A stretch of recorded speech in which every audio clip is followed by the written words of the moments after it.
예, 여러분 반갑습니다. 2023년 5월 14일 일요일 7시 밤 7시 반이 지나가고 있는 시간에 공기시황을 시작을 하도록 하겠습니다. 제가 오늘 목소리가 좀 덜 탁할 건데요. 좀 감기 기운이 있어가지고 중간에 재채기가 좀 나올 수 있습니다. 미리 양해 부탁드리겠습니다. 그냥 이 시간에 주말 시장 동향을 보면은 많이 늦었지만 그래도 이걸 보고 균형표적인 시각에서 시장을 보는 부분을 말씀드리고요. 제가 길게 녹화를 못할 수가 있기 때문에 그 외에 펀더멘탈적인 분석이라든지 뭐 미국의 부채 한도 협상과 관련된 진전 내용이라든지 이런 것들은 따로 떼서 내일 아침에 제가 한번 말씀을 드리도록 하겠습니다. 우선 그 전에 이 채널은 우선 뭐 대단한 종목이나 시황을 드리기보다는 일목균형표 이론을 강의하고 전달하려고 하는 것을 목적으로 진행하는 채널입니다. 그래서 제가 여러분께 굳이 뭐 구독을 눌러라, 좋아요를 눌러주세요 이런 이야기를 강요를 지금은 아예 안 하죠. 아예 안 합니다. 안 하고요. 그 다음에 제가 지난번에 여기에다가 재무제표 분석에 대한 녹화를 한 2개 올리다가 말아버렸는데요. 가장 큰 이유는 그 일목을 제외한, 그러니까 정보시장을 보는 데 있어서 여러 가지 펀더멘탈적 분석이나 뭐나 이런 것들을 하려고 재무제표를 시작을 하다 보니까 이미 그 정도는 유튜브에 자료가 늘렸어요. 그래서 뭐 저까지 그걸 굳이 나서 가지고 추가를 할 필요가 있을까? 저는 가급적 일목으로 좀 집중하자. 예, 그렇다고 제가 주변 이야기를 전혀 안 하지는 않지만 적어도 이 채널에서는 기능표 이론을 배우고자 하는 분들이 들어오실 거라고 보고 좀 집중을 하자 이런 생각에서 나머지 그냥 강의를 하려다가 말아버렸습니다. 자, 이건 그냥 제가 그 네이버 카페에 시황을 올 때 앞에 막본을 들어가는 건데 이거 뭐 유료 회원제를 하고 있습니다. 시황 회원은 1개월 11만 원이고요. 파생 지수 매매 회원은 1개월 27만 5천 원 이래가지고 미스터리 메신저로 쏘아드립니다. 주말 미증시가 조정을 받았습니다. 하락을 했는데 뭐 크게 보자면 아무래도 미시간대 소비자 관련한 지표들, 그 다음에 인플레이션 관련한 지표들 이런 것들 조금 안 좋게 나오면서 경기 침체 우려가 살짝 더 높아졌다 이렇게 이야기를 할 수가 있겠고요. 또 한 가지는 금요일 날 또 이 미국 뉴욕 증시에서 미국 중소은행들의 하락이 또 이어집니다. 이 원인은 지금 미국 채권 장단기 금리 역전 폭이 뭐 40년 내 최대라고 하는 지표 결과에 보시듯이 연준이 금리를 좀 단기간에 너무 급하게 올린 부분이 있죠. 그러니까 이렇게 이제 격차가 나고 이것이 원인이 되어서 지방은행들의 부실이 오고 그러면서 대출금 회수가 일어나고 뭐 디레버리징 그러는데 이게 강화되면서 뭐 실물 경제도 영향을 받을 것 같고 이런 것들이 지금 밑바닥에 슬슬 깔리기 시작합니다. 여기서 경기 침체 우려가 일단 나왔는데 일단 나온 자료들 지표들 한번 보고 가겠습니다. 그다음에 참 부채 한도 협상은 원래 이제 주말에 한다고 했었거든요. 지난번에 연기가 돼가지고 그런데 연기된 게 아니라 지난번에 첫 회합에서는 결론을 못 냈고요. 주말에 한다고 했는데 이걸 다음 주로 연기했다 합니다. 근데 연기 이후 자체는 나쁘지가 않았습니다. 금요일날 우리 장이 빠질 때 그렇게 큰 다른 악재 같은 건 안 보였기 때문에 부채 한도 협상 연기가 악재였나 이런 생각을 조금 하기도 했습니다만은 이번 그 연기 이유는 여기 나온 걸 보니까 참모 간의 협상이 약간 진전이 조금 있었다고 그럽니다. 그렇기 때문에 이 자체는 뭐 미증시에는 크게는 영향을 안 준 것으로 이렇게 보이고요. 여기 나온 지표들 좀 보면서 가겠습니다.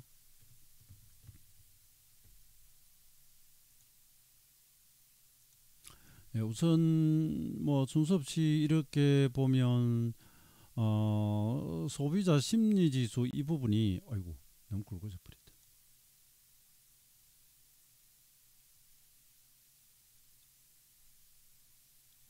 여러분 안 되겠습니다. 치우고 그냥 하겠습니다. 시간이 없어서 어플을 하나 꺼냈더니 선이 너무 굵게 나오네요. 우선 5월 소비자 심리 지수가 보시면 지난달에 이제 63.5였었는데 그보다 예상치도 63으로 떨어지고요. 실제 발표치가 57.7이니까 많이 낮습니다. 많이 떨어졌습니다. 이 자체는 6개월 내 최저치라고 하고요. 지금 현재 나와 있는 지표도 보면은 64.5로 지금 평가 지수니까 이건 현 수준을 평가한다. 실제 현 상황을 보여준다 이렇게 생각하면 되겠습니다. 이것은 68에서 64.5로 이것도 예상치도 떨어지는데 예상보다 더 떨어졌습니다. 이 부분은 미국은 아시다시피 소비가 GDP 성장률의 한 3분의 2 정도를 차지한다고 하니까 소비 관련해서 많이 들먹입니다. 그래서 소비의 근간이 되는 고용부터 시작해가지고 이런 것들이 굉장히 주목을 받죠. 아무튼 이 부분은 뭐 좋다 할 수 없는 그런 상황이 되겠고요. 그 다음에 이제 기대 인플레이션 해가지고요. 이 보시면 지금 4.6에서 4.5로 이 부분은 이제 조금 소폭 둔화됐습니다. 근데 여기 보시면 5년 인플레이션 예상해가지고 나옵니다. 이게 3.5에서 3.2로 올라가 버립니다. 이 숫자가 보니까 2011년 이후 11년 이후 최고치라고 합니다. 그래서 인플레이션 압력이 그냥 여전히 높다. 그러니까 3.0에서 2.9로 떨어진다고 봤는데 3.1에 더 올라가 버렸잖아요. 그러니까 인플레이션 이 부분은 여전히 높은 수준이다. 근데 이 앞에 발표된 CPI나 PPI 같은 경우에는 또 떨어졌죠. 떨어졌는데 그 다음에 가솔린 가격은 일시적인 상승이라고 보고요. 드디어 이제 주택 렌탈 관련한 비용들이 떨어지기 때문에 향후 CPI는 떨어지긴 할 것 같습니다. 근데 속도가 빠르냐 느리냐 이 차이지. 근데 또 이런 걸 보면 또 쉽지 않고요. 이렇게 미국은 지표 발표될 때마다 전부 그냥 줄 서서 한 방향으로 가면 되는데 그 안에서도 충돌이 일어나고 시장은 그때그때 자기 체력과 입맛에 따라 가지고 어떤 때는 좋은 호재로 따라갔다가 심지어 악재도 호재로 나쁜 뉴스도 호재로 인식을 하다가 또 아니다가 이렇게 좀 복잡한 부분이 있습니다. 아무튼 소비자 심리 지수나 그다음에 기대 인플레이션 수치나 이런 것들은 안 좋았다고 보시면 되고요. 그러니까 미국 재수익률이 확 튀어버립니다. 그럼 이제 빅테크들은 한번 조금 불리하죠.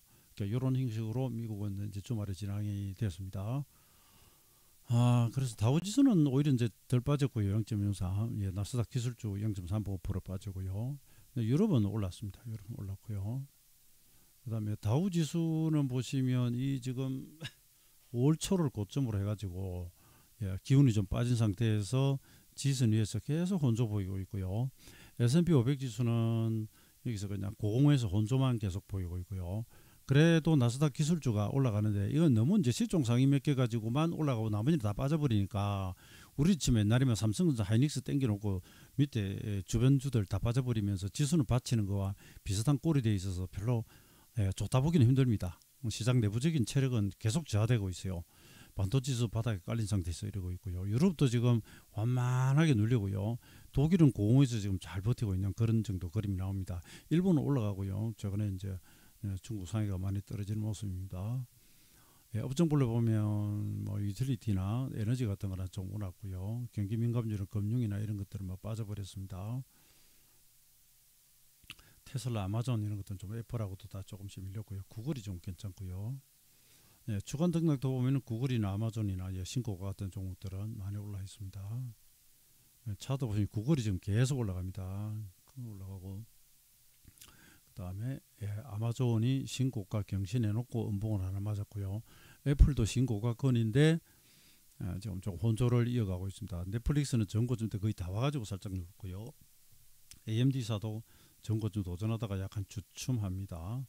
엑스모빌 같은 이런 쪽, JP모건 금융 이쪽은 조금 안 좋고요. 그다음에 미국 지수율이 많이 올랐습니다. 10년물이 7.8bp 올랐고요. 2년물이 더 높게 올라가고요. 그러니까 10년물과 2년물의 지금 일드 갭이 역전이 뭐 엄청나게 벌어져 있죠. 역전이 더더욱 확대되고 있는 이런 상황입니다. 유가나 이쪽은 좀 빠져나가고요. MSCI 한국 지수 1.32% 떨어졌습니다. 이틀째 떨어집니다. 전 저점 파동상 하회했습니다. 하락 현자가 나왔습니다. 신흥국 지수 보시면 이 역시 뭐 조정 중에 있고요. 유가가 좀 연속 3일 경기 침체 우려 그러면 유가는 좀 떨어지죠.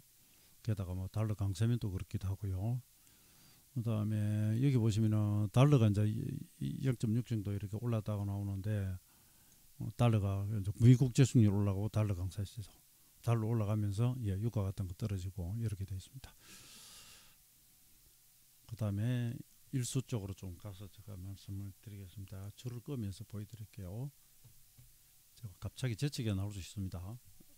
제가 여러분 TMI인데 감기를 거의 잘 안 알았어요. 언제 알았던지 기억이 잘 안 날 정도로. 그런데 갑자기 지난 주말에 예, 비를 맞고 좀 어디 다니고 뭐 이러면서 감기 와가지고 예, 일반적인 증상이 다 떨어졌는데 갑자기 그 기침이 계속 나옵니다. 자, 미증시는 참 이렇게 묘합니다. 이 파동으로 보면 여러분 올라져 있고 신고가의 나스닥입니다. 다우 같은 건 둘째치고요. 제가 요번에 조금 천천히 말씀을 드릴게요. 시간이 좀 가더라도 줄을 긋고 이러기 때문에 여러분 눈으로 따라오셔야 되니까 좀 속도가 느리니까요. 일단 보시면 파동상 예, 이렇게 고점을 이제 벗겼지 않습니까? 신고가를 향해 가고 있습니다.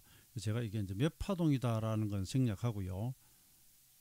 예, 이게 몇 파동이다 뭐 카운트할 필요. 이렇게 보면은 그냥 1, 2, 3, 4, 5로 볼 수도 있고 이렇게 1, 2, 3으로 볼 수도 있고. 근데 크게 보면 ABC입니다. 이거 골치 아픕니다. 이거 제가 웃을 일이 아닌데 이거 이따 말씀드릴게요. 일단 일수부터 말씀드릴 테니까. 제가 왜 일수를 가지고 지금 이런 말씀드리냐면 이게 지금 42를 채우고 44일까지 올라왔거든요.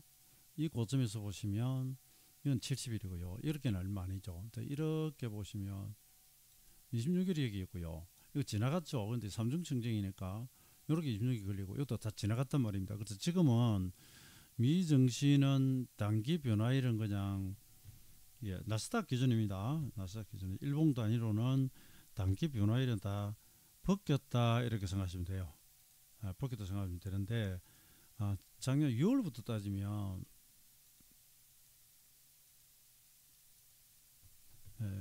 이렇게 따지면 야, 이게 226이 하나가 지나갑니다.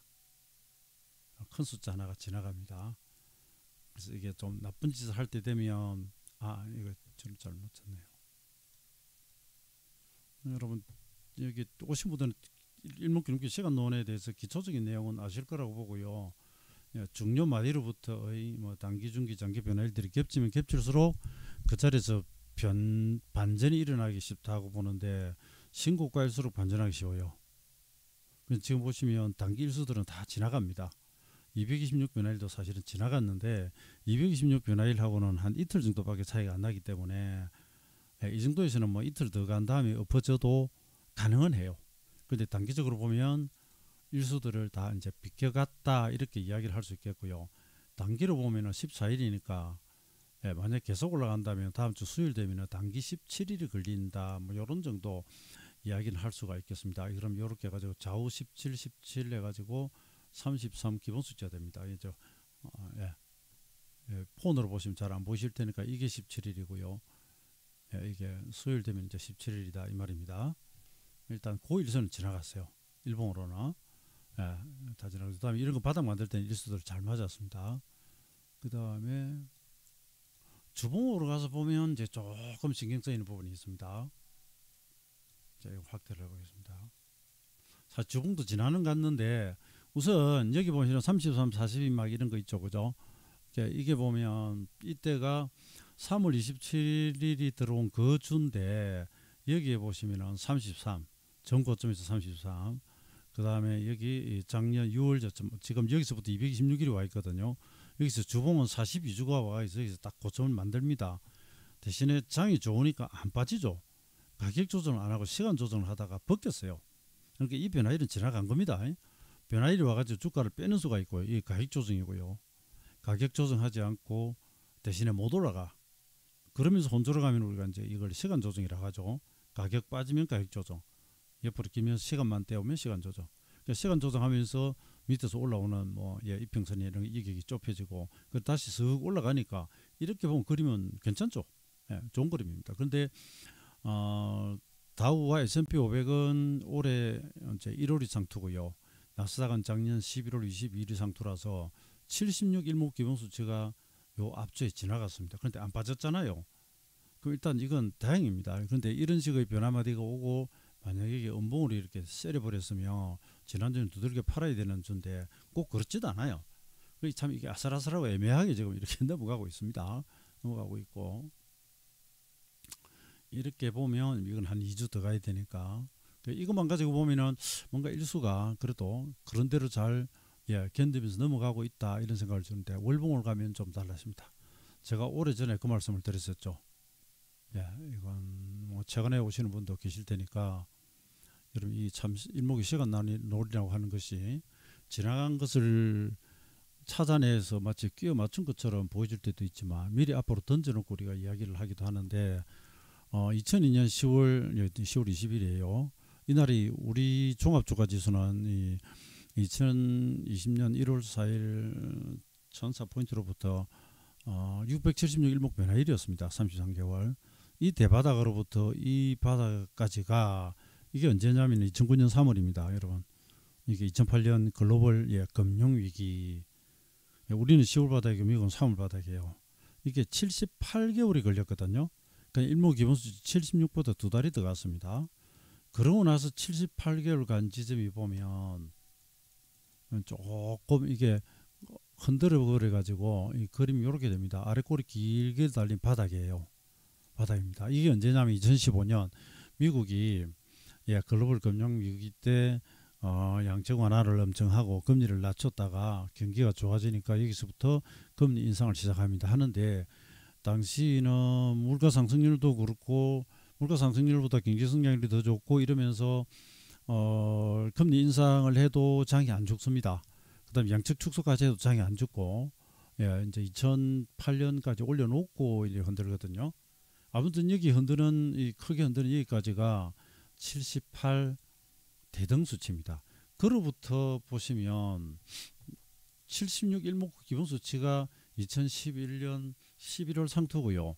78 기본수치가 바로 다우지수와 S&P 500이 상투를 치는 1월달입니다. 작년 1월달이 됩니다. 그런데 그 안에서 일수를 보면 그 숫자를 보면 이게 이제 이 78에 맞췄기 때문에 사실 94라고 하는 게 정확할지 아닐지는 좀 애매할 수는 있는데요. 이게 지금 바닥길이 78개월 걸렸죠. 고점 길이가 92개월이 걸렸단 말입니다. 이게 내려올 때 32개월 보이죠. 우리는 33개월이에요. 이 앞에 이제 상투 일자가 나스닥 다우 다 다릅니다. 1월 상투 있고 3월 상투 있고 막 이랬거든요.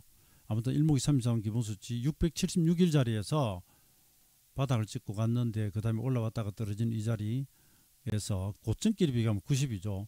이 92에서 여기 고점까지 가면 94개월이 걸려요.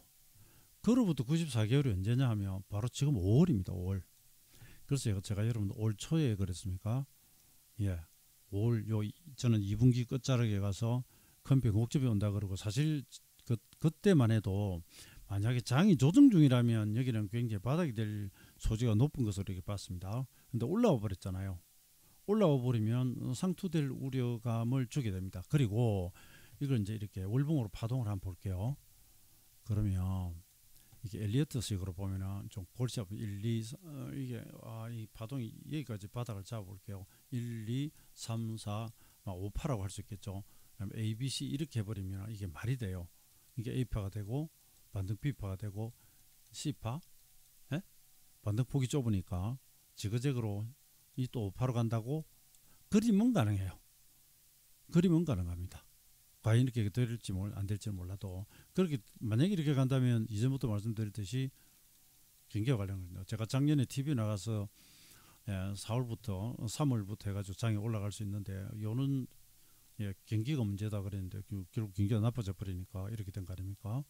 지금도 마찬가지입니다. 여기서 조정을 깊게 주느냐 얕게 주느냐 짧게 주느냐 길게 주느냐 하는 것은 경기 침체 부분이 됩니다. 근데 사실 이 얼마 전까지만 해도 연착륙 내지는 노랜딩 이야기가 나오다가 고용지표하고 다른 지표들이 워낙 좋단 말입니다.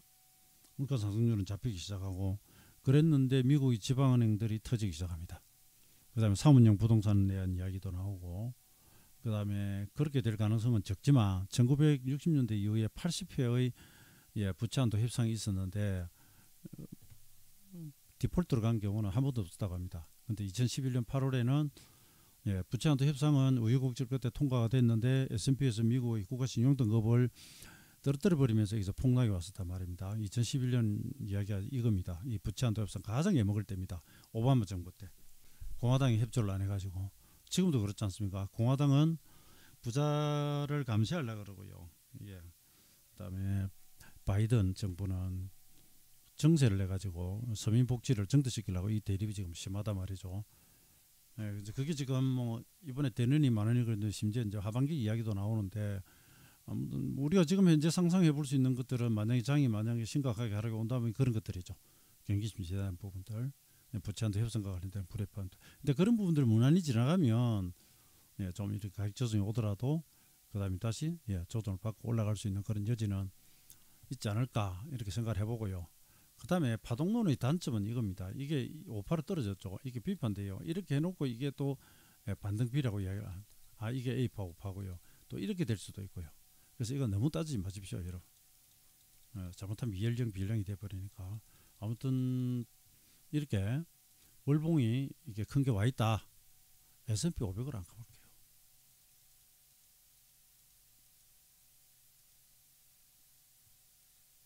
왜냐하면 나스닥하고 S&P 500하고 이런 이제 일수들이 고점하고 이런 부분들이 조금 차이가 있거든요. 이 78개월은 똑같습니다. 이렇게 78로 가면 여기도 똑같고요. 그 다음에 신기한 게 이렇게 78로 가면 보세요. 여러분 이거 균형표 신기하지 않습니까? 78, 78, 78 상투치고 조정받습니다. 이 너무 신기하지 않습니까? 2001년부터 예? 22년, 23년에 걸친 이 장기 파동 안에서 78개월마다 큰 바닥과 여기는 물론 큰 바닥이나 이런 건 안 해요. 여기는 올달에 흔들었으니까 그 다음에 이렇게 나왔으면 78입니다. 그런데 이 경우에 이걸 우리가 또 계산을 또 해보다 보면 진짜 바닥까지 가면 여기까지 가거든요. 그럼 84개월이잖아요. 이렇게 84로 가면 어떻게 될까요? 이건 이미 이제 올 1월달에 지나갔습니다. 이거는 영향이 없죠. 중간 파동이잖아요. 이건 아니야. 사고라도 검증이 가능해요. 그 다음에 이제 고가계를 연결하면 여기는 얼마입니까? 이 92개월이죠. 그 다음에 여기서 92개월을 한번 가볼게요. 여기는 92개월이 이렇게 나오고요. 그 다음에 이렇게 하면은 요거는 90도 5개월이 나옵니다. 이 저점이 S&P 500은 이래요. 그렇죠. 만약에 여기서 95로 가버리면 6월달이 되잖아요. 다음 달이잖아요. 나스닥은 이번 5월에 걸려 있고요. S&P 500이나 다우지수는 5월달에 95개월 와요. 그럼 사실 이렇게 오면 이렇게 이제 역산을 해가지고 그럼 바닥에서 9개월이 되죠. 이것도 나름 말은 되죠. 그럼 17로 가면 이제 5월이고요. 고점에서 1월 상투거든요. 작년 1월. 그래서 작년 1월 상투니까 일목이 17 기본수치로 가면 저기가 됩니다. 그 다음에 떨어질 때 10개월 걸렸고요. 그래서 9개월로 가면 6월, 17로 가면 이번 달. 그 다음에 여기서 한번 가볼게요. 걸리는 게 있는지. 기본수치는 아닙니다. 기본수치는 아니에요. 이게 39개월 지나가는데 이게 23개월이니까 이건 뭐 기본수치는 아니고요. 이게 16개월 걸렸습니다. 이게 2020년 팬데믹 때 이거 세부적으로 하면 시간이 너무 가니까 그러나 여기서는 나스닥은 94 대등 수치를 하면 이번 5월에 일수가 걸려 있고 S&P 500은 95개월이니까 다우 지수하고 다음 달에 걸려 있고 17 기본 수치를 하면 이번 달 바닥에서 9개월 하면 다음 달 어차피 여기는 걸리겠구나 하는 마인드를 우리가 가질 수가 있다고요. 그 다음에 여기 재밌는 건 제가 이렇게 좀 줄을 껐습니다. 이게 4등분선입니다. 여러분 점선이 잘 보이실지 모르겠는데 여기서부터 여기 전체 올라간 폭 있죠. 그 절반을 딱 내면 3,500을 지나가요. 근데 지난 여기 바닥이 3,491이죠. 그러니까 이 딱 올라간 절반을 찍었단 말이죠. 근데 여기 보시면 여러분 파란색 기준선 하나 지나가고 있죠. 이건 이 전체의 4분의 1이고 이 하락의 절반이에요. 이 전체의 절반을 조정받고요. 이 하락의 절반을 지금 돌려놓은 겁니다. 균형표의 기준선은 26개 봉의 고가저가 중심으로 그리기 때문에 지금 직전 고점이기도 하고 여기 이 청색 지나가는 게 4155m. 이게 4등분선 거 보면 이렇게 지나가잖아요. 절반에 와 있습니다. 그러니까 절반에서 뭐 61.8%도 그렇고 뭐 3분의 2도 그렇고 4분의 3도 그렇고 더 올라갈 수도 있죠. 근데 이 17, 9개월, 94, 95개월 대등 수치에 여기서 더 이상 못 가네. 잘못하면 조정받을 가능성이 대비를 해야 되는 거죠. 그런 겁니다. 상승 모멘텀이 없으면 빠져야 되고요. 상승 모멘텀도 없지만 굳이 하락으로 일만한 에너지도 부족하면 흔드는 겁니다. 혼조 보이다가 충분히 시간 조정을 한 다음에 에너지가 갖춰지면 다시 가거나 결국 안 되면 떨어지거나. 근데 일단 월봉이나 이런 단위로는 조금 맥점에 와 있다. 그냥 일수로 보면 그렇습니다. 이런 이게 있었기 때문에 전에 제가 2분기 후반에 대해서 좀 경계가 또 말씀을 드렸던 거고요. 빠져버렸으면 바닥이라고 했는데 올라왔으니까 이제는 약간 경계를 하면서 갑니다. 우리 일수로 와 보면요. 저는 이제 변화일 같은 공개하는 게 항상 부담이 좀 되는데 그래도 눈에 보이는 대로 말씀드립니다. 우리는 또 기대감을 갖는 날이었습니다. 금요일은. 그런데 미국이 빠져버렸으니까 뭐 내일 아침에 바로 올라갈 가능성이 현재로서는 적은데 이게 242가 아니라 240. 코스닥하고 종지사하고 다른데요. 이 외국인이 선물 대량 매도회가 바닥 만들던 여기하고 여기하고 있는데 여기서부터 잡으면 이번에 상토가 26일이 아주 절묘했단 말입니다. 여기서부터 3월 14일부터 26일이 아주 절묘합니다. 그로부터 지금 떨어져 가지고 다시 반등 주고 중심이 걸리고 떨어지잖아요. 전환선이 지나가죠. 그리고 떨어지는데 전저점을 위협하고 있고요. 근데 지금 일수가 4월 18일 고점에서부터 17일 목 기본수지가 와 있고요. 이 저점에서 42일이 와 있다고요. 그래서 이렇게 변화일을 눌러주면 딛고 돌아가는 그림이 나올 가능성을 기대하게 되는데 에라이 주말에 미증시가 빠져버리네요. 그럼 원래 우리가 약세일 수밖에 없잖아요. 근데 월요일날 약세인데 이런 식으로 되면 됩니다. 이날 보면 밑에 떨어졌다가 감아버리죠. 잉태선인데 아니 왜 이러죠? 말이 그냥 헛소리가 나옵니다. 떨어졌다 돌아가면 Y 장악형이 됩니다. 장악형이 됩니다. 전날이 양봉이어서 음으로 뺐다가 살짝 돌리는 양이 되면 이 잉태선이 되고요. 전날이 음이었고요. 만약에 원료를 개발하겠다가 아래 꼬리를 달든 아니든 해가지고 시가 돌파해서 양이 되고 전일 고가까지 돌파를 해버리면 이 장악형 양봉이 됩니다. 이러면 아주 좋습니다. 그리고 수급 들어오고 그러면 좋고요. 그렇지 못하다면 이게 코스닥하고 코스피하고 바닥이 다른데 이렇게 가면 이게 언제나 하면 화요일이 됩니다. 화요일에 42 변화일이 와요. 이런 문제가 하나 있습니다. 이런 문제가 하나 있고요. 좀 일봉 신호는 좀 매도가 나온 상태에서 지금 계속 어떻게 하지를 못하고 흘러가고 있습니다. 그 다음에 이제 우리 시장 최근에 우리 시장은 여러분 일단 반도체 2차전지 그다음 자동차가 시가총액 상위를 대부분 차지하잖아요. 그래서 2차전지 반도체가 지금처럼 안 되면 지수가 어렵습니다. 근데 코스닥이 그렇게 잘 가다가 코스피 대비해서 얼마나 잘 갔습니까? 그렇게 잘 가다가 일목 26 변화일 다음날 딱 꺾어졌잖아요. 꺾어졌죠. 그러니까 이걸 균형표를 알고 있는 사람들은 이날의 변화일인 줄을 아니까 경계를 하죠. 그러고 나서 떨어졌습니다. 이게 지금 신호가 매도 신호가 나와버렸는데 그리고 지금 떨어져 가지고 지금 17일 지나가는데 이거는 지나갔는 아니구나. 17일이 참 월요일 오구나. 이게 참 코스피보다 참 그 조정이 더 갔죠. 아니요 상승이 더 갔죠. 이건 월요일로 17 변화일로 옵니다. 근데 이렇게 이제 떨어져 버렸죠, 그죠? 지금 이게 60일선도 살짝 깨지고 구름 상단도 깨지고요.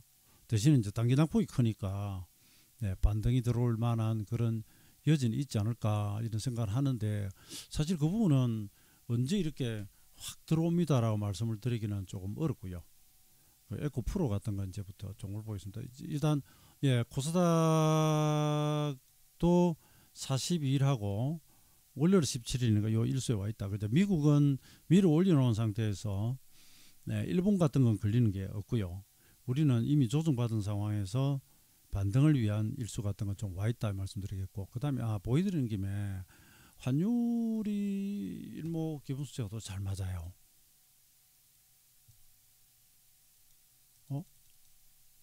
이 차트가 확대가 안 되죠. 네, 확대가 안 되죠. 네, 환율은 시간 없어서 넘어가겠습니다. 넘어가고요.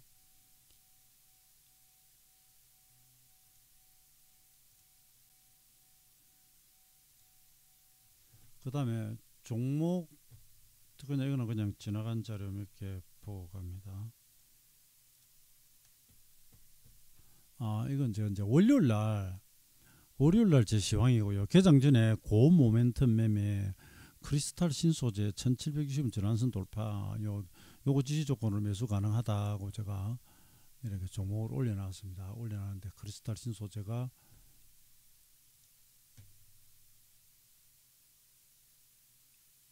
월요일이거든요. 자, 이 전환선 지지면 전환선 지지를 조건으로, 근데 당일 시가 9% 시장이가 17%까지 오르긴 했습니다. 오르긴 해서 여기서 기준선 지지를 했는데 당일날 이제 그 단기 매매 고모멘텀 매매니까 단기 매매를 주고 빠졌고요. 그러고 하루 쉬고 5월 10일 날 이날 대바람이 출발해 버려 가지고 이제 3일째 상가를 갑니다. 상가를 가는데 이걸 분봉으로 한번 보시면 요 5월 10일 날 장중에 한번 보이죠.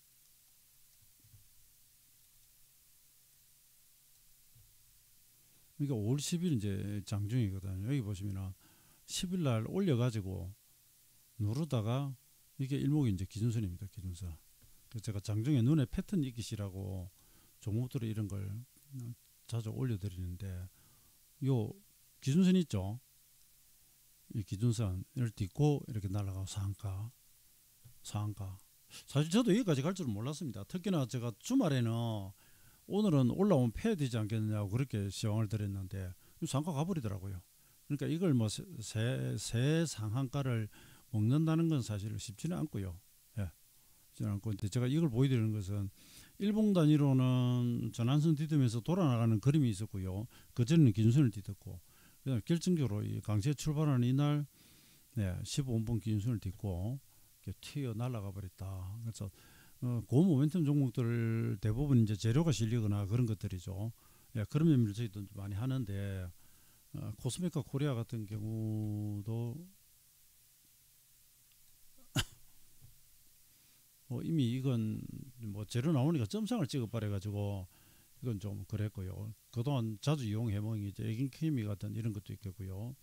아무튼 근데 중간중간 제가 보험 패턴 가지고 교육표적 입장에서 장중에 긴순을 딛고 돌아갈 때 그런 종목들을 왕왕 소개를 드리는데, 여러분 뭐 종목은 습성에 따라 가지고 별별 희한한 행동들을 많이 합니다. 하는데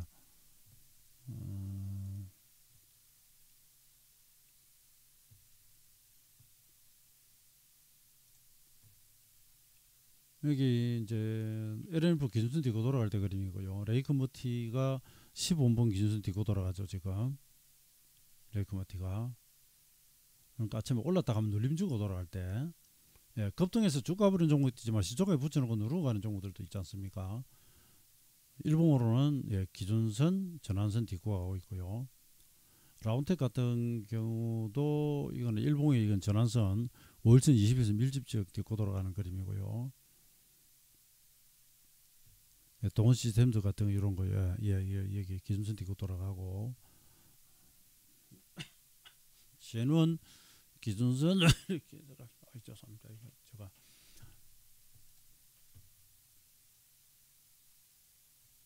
여기까지 와버렸네요. 그 다음에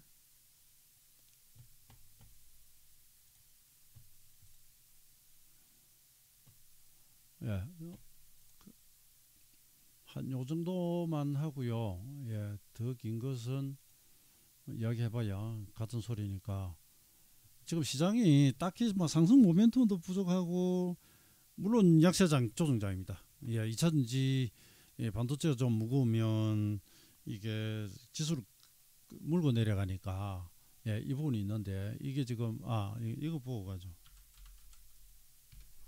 여러분 어쨌거나 저쨌거나 에코프로의 예, 이 상투를 지난번에 제가 17 변화일을 미리 예측해 드렸고요. 그다음 26 변화일이 돌아갔는데 그다음 쌍봉 찍고 좀 빠지고 있죠, 그죠? 이제 낙폭으로 돌아가야 된다면 이 26일로 가려면 아직 뭐 4일이나 남았고요. 여기서 때리면 지금 9일이 와 있습니다. 보린저 밴드 하단에 왔거든요. 그다음에 기업에서 나오는 악재까지도 다 불거지고 해서 혹시 이제 월요일 날부터 이게 좀 기운을 차리면 뭐 시장이 도움이 조금 되지 않을까. 그 최고점으로부터 일수는 아직 남았고요. 직전 고점에서 한 9일 정도 와 있고 지난번 조정 받을 때 이게 한 9일 10일 차에 돌아갔거든요. 네, 그런 모습이 보이죠. 13일이면 한 반기 정도 되고요. 그래서 일수로는 짧은 것들은 걸리는 게 조금 있습니다. 그 다음에 보린저 밴드 하단이다. 그래서 낙폭으로 글쎄요 기술적 반등이 조금 올 수 있지 않을까는 그런 기대를 해보고요. 그 다음 지난번에 제가 26주 그랬죠. 일목이 26주 와 있다 그랬죠. 여기 17주 와 있죠. 이 다 상투 쳐버리잖아요. 되돌림 줬지만 전고점 구멍보다 빠지죠. 저도 이게 여러분 얼마까지 조정을 받을지 이것만 조정받고 바로 갈지는 감히 말씀 못 드립니다. 예, 이번에 너무 급등을 했고 일목균목교 형보론에 보면 양이 극한의 고익이 나옵니다. 이게 지금 여기까지가 12개 중에서 1음계제 12양년이고요. 여기서 이렇게 가자면 15봉 중에서 2음계제 13양년입니다. 과열이 과열을 치다는 거죠. 이게 달려갈 때는 너나 없이 그죠. 사면 올라가고 안 사면 이제 포모 현상 나만 소외되는 거고 그러는데 냉정히 한 발 써서 물러보면 야 이게 뭐 정상적인 시세는 아니다. 그래서 경고를 했었죠. 했었고 그다음에 뭐 2년 3년치가 아니라 3년 5년치 성장성을 미리 땡겨다 쓴다며 이제 부담이 올 수밖에 없죠. 그래서 이제 매도 보고서도 나오고 이랬는데 장기 성장은 확실하고요. 근데 진짜 이거 바닥을 누구도 예측하기 힘듭니다. 근데 말씀드렸듯이 일수로 봐서는 일단 뭐 주초 그다음에 주 후반 요 정도에는 리듬을 한번 걸어볼 수가 있겠고요. 에코 프로 BM이를 한번 가볼까요?